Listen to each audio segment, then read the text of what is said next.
Okay, today we're going to be repairing a damaged or partially melted burner from a Jetboil Sumo. We have here the burner itself, and it's undergone some fairly substantial damage,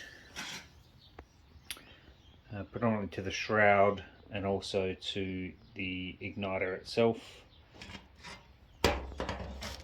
You can see that in some areas it's actually melted itself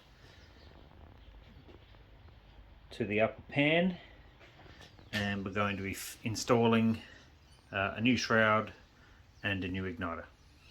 Okay, so here we have the Sumo burner dismantled into its main components. The regulator and valve itself is undamaged. The burner head is undamaged. The igniter has suffered some fire damage there, and the shroud is also completely unserviceable. So we have the base plate with a little pan here that has some residual melted plastic, which we'll clean up shortly, and then we'll install the new shroud and the new igniter. So we've now completed the repairs to this Jetboil Sumo burner. We've replaced the shroud, which was extensively damaged, replaced the igniter, installed the new igniter, and as you can see from the leftovers there, the igniter needs to be prepared and trimmed, cut to length to suit the specific model.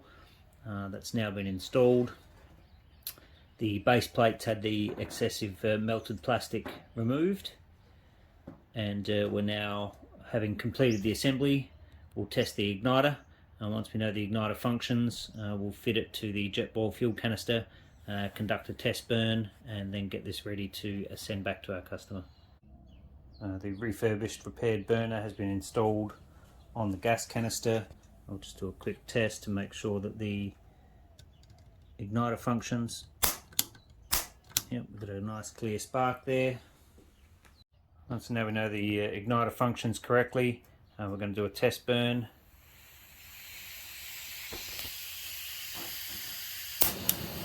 Beautiful. So we've now completed the repair, fitting factory OEM parts from Jetboil, replacing the damaged shroud and the damaged igniter, and this is now ready to return to our customer.